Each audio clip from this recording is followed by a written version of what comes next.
naguguluhan ako sa sinasabi ng tao na ang taba gustong pumayat, tas ang payat gustong tumaba. Ba't ako gusto kita, tas ikaw gusto mo iba?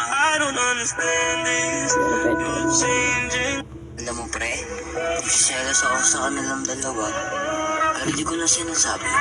Kasi hanggang kaibigan lang naman yung turing niya sa akin.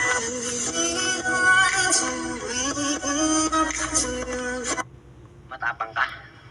Gusto mong pumatay ng tao? Sige, tuturuan kita pumatay. Mahalin mo yung tao tapos iwan mo.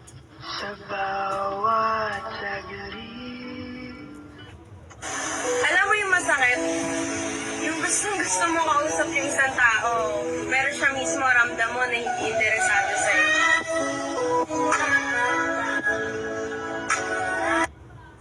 Alam nyo ba guys, yung feeling ng inuubo ka lang at sinisipon, coronavirus na agad?